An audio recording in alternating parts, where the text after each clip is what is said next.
Janga lilipotokea, nyuki waligundua sauti ile haikuwa ya ndege, ilikuwa ya mdanganyifu. Ghafla, mzinga ulilipuka kwa hasira. Psst! Maelfu ya nyuki walitoka kwa kasi kama wingu jeusi la ghadhabu. Fisi alishtuka. "Mama yangu!" alipiga kelele. Alijaribu kushuka mti kwa haraka, lakini tayari nyuki walikuwa juu yake. Walianza kumdunga kila sehemu ya mwili. "Aye, naomba radhi!" alipiga kelele huku akikimbia hovyo. "Nilikuwa najifurahisha tu." Lakini nyuki hawakusikiliza. Walizidi kumshambulia. Fisi alikimbia kwa kasi ambayo hajawahi kukimbia maishani mwake. Alipita vichakani, akaruka mawe, akapiga kelele zisizoeleweka. Mwisho, kwa taabu, aliona dimbwi la matope mbele yake. Bila kufikiria, alijitupa ndani. Plop! Alizama ndani ya maji. Karibu sana mpenzi mtazamaji. Kabla hatujaanza, hakikisha umebonyeza subscribe, gonga like na wache comment hapo chini, hasa kama unapenda hadithi za kusisimua zenye mafunzo makubwa kama hii. Leo tunayo simulizi itakayokufanya ucheke, ushangae na kujifunza kitu muhimu sana kuhusu maisha. Jiandae kwa sababu hii si hadithi ya kawaida.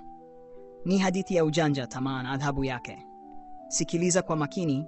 Hapo zamani za kale, katika kina cha msitu mkubwa uliokuwa ukijulikana kama Giningi, kulikuwa na maisha yaliyotawaliwa na sheria ya asili. Kila mnyama alifanya kazi kwa bidii ili kuishi. Jua lilipochomoza, ndege walikuwa hewani wakitafuta chakula, nyani wakirukaruka kwenye miti, na wadudu kama nyuki wao wakichapa kazi bila kuchoka, wakikusanya asali yao tamu tone kwa tone. Lakini si wote waliokuwa na moyo wa kufanya kazi. Katikati ya msitu huo, chini ya kivuli kizito cha mti mkongwe, alilala fisi. Mwili wake ulitandaa ardhini, macho nusu yamefungwa, akijikuna tumbo lake kubwa huku akipiga miayo kama mtu aliyefanya kazi nzito, lakini ukweli ni kwamba hakufanya chochote. Fisi alikuwa na sifa moja tu, uvivu uliopitiliza. Alipenda kula, lakini hakupenda kutafuta chakula. Siku hiyo jua lilikuwa kali kidogo, na tumbo la fisi lilianza kulia kwa nguvu. Sauti ilitoka ndani yake kama ngoma ya harusi iliyopigwa kwa hasira. "Ah!" aligugumia kwa uchovu. "Njaa hii itanimaliza leo, lakini nitafanya nini? Wanyama wote wanakimbia sana. Hakuna anayekubali kuwa chakula changu kirahisi." Alijigeuza upande mwingine, lakini njaa haikuondoka. Badala yake iliongezeka. Akiwa katika hali hiyo ya mateso, ghafla macho yake yaliona kitu kilichomfanya akae wima. Juu kabisa ya mti kulining'inia mzinga mkubwa wa nyuki, ukiwa unachuruzika matone ya asali yenye kung'aa kama dhahabu. Macho ya fisi yalipanuka. "Asali!" alisema kwa mshangao na tamaa. "Hii ndiyo tiba ya njaa yangu." Lakini furaha yake haikudumu. Alikumbuka haraka kuwa mzinga ule haukuwa peke yake. Ulilindwa na jeshi la nyuki wenye hasira, wadogo lakini wakali kama moto. Wale wadudu wenye sindano kali, alinong'ona kwa hofu kidogo. "Nikijaribu kupanda pale watanifanya nifure kama gunia la mahindi." Alikata tamaa kwa muda, akatazama mzinga ule kwa mbali. Ndipo kitu cha ajabu kilipotokea. Ndege mdogo mlembe aliruka kwa ustadi hadi karibu na mzinga. Alitoa mlio wa kupendeza, laini na wa kuvutia masikio. Tweet chirp. Cha kushangaza, nyuki walitulia, hawakumshambulia. Ndege yule akasogea, akachukua kipande kidogo cha nta yenye asali, kisha akaruka zake bila madhara yoyote. Fisi alishangaa sana. Kumbe kuna siri hapa," alisema kwa sauti ya chini huku akilianza kufanya kazi kwa mara ya kwanza siku hiyo. Sauti, ndege anaimba na nyuki wanamtambua. Kumbe nikiiga tu sauti yake, nitapata asali bila shida. Tabasamu la ujanja likaanza kujitokeza usoni mwake.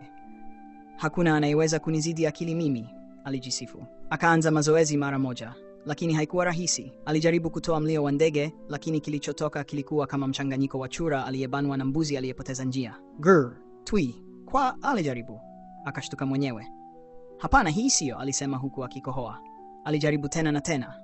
Sauti zilikuwa mbaya, za ajabu, za kuchekesha. Wanyama waliokuwa karibu walimshangaa. Wengine wakamcheka kimoyomoyo.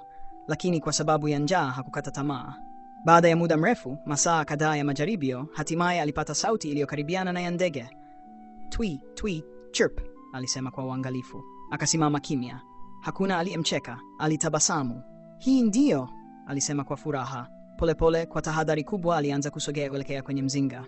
Alijificha nyuma ya miti, akapunguza hatua zake hadi akafika chini ya mti ule. Alivuta pumzi ndefu. Kisha akaanza kuimba kwa sauti ya kuiga ndege. Chirp! Nyuki walitulia. Hakuna aliyemshambulia. Fisi alijikaza, akapanda mti taratibu, moyo ukimpiga kwa kasi. Alipoufikia mzinga, alishindwa kujizuia. Akaanza kuramba asali kwa pupa. "Tamu," alinong'ona kwa furaha. "Hii ni bora kuliko kitu chochote nilichowahi kula." Aliendelea kula na kula na kula zaidi. Lakini hapo ndipo kosa lake lilipoanza. Furaha ilimzidi. Alisahau kuwa yuko kwenye hatari. Alisahau kuwa anapaswa kuendelea kuigiza. Badala yake akaanza kucheka kwa sauti yake ya kawaida. Ha, mimi ni mjanja sana, hakuna kama fisi. Hehehe. Ndipo janga lilipotokea. Nyuki waligundua sauti ile haikuwa ya ndege, ilikuwa ya mdanganyifu. Ghafla mzinga ulilipuka kwa hasira. Psst. Maelfu ya nyuki walitoka kwa kasi kama wingu jeusi la ghadhabu. Fisi alishtuka. Mama yangu, alipiga kelele. Alijaribu kushuka mti kwa haraka, lakini tayari nyuki walikuwa juu yake. Walianza kumdunga kila sehemu ya mwili. Aye, naomba radhi, alipiga kelele huku akikimbia hovyo. Nilikuwa najifurahisha tu. Lakini nyuki hawakusikiliza. Walizidi kumshambulia. Fisi alikimbia kwa kasi ambayo hajawahi kukimbia maishani mwake. Alipita vichakani, akaruka mawe, akapiga kelele zisizoeleweka. Mwisho, kwa taabu, aliona dimbwi la matope mbele yake. Bila kufikiria, alijitupa ndani. Plop! Alizama ndani ya maji ya matope akajificha. Nyuki walizunguka juu yake kwa muda, kisha wakaondoka. Baada ya kimya kurejea, fisi alijitoa polepole kutoka kwenye dimbwi. Alikuwa ametapakaa matope mwili mzima. Uso wake ulikuwa umevimba, masikio yamekuwa makubwa, pua limevimba kama papai. Alijitazama kwenye maji, akashangaa. Yote haya kwa sababu ya tamaa, alisema kwa huzuni. Alitembea polepole kurudi kivulini, akiwa amechoka, ameumia na amejaa aibu. Na tangu siku hiyo alijifunza, angalau kwa muda, kuwa si kila kitu kinapatikana kwa ujanja. Baadhi ya vitu vinahitaji bidii na heshima kwa wengine. Na wewe unayesikiliza sasa, chukua funzo hili moyoni. Tamaa na ujanja wa kudanganya unaweza kukupeleka mbali kwa muda mfupi, lakini mwisho wake mara nyingi huwa ni maumivu na aibu. Sasa niambie, kama ungekuwa mmoja wa wale nyuki, ungemfanya nini fisi baada ya kumkamata? Andika maoni yako hapo chini. Usisahau kusubscribe kwa hadithi zaidi za kusisimua kutoka Tunu za Kiswahili. Na tukutane tena kwenye simulizi nyingine yenye mafunzo mazito.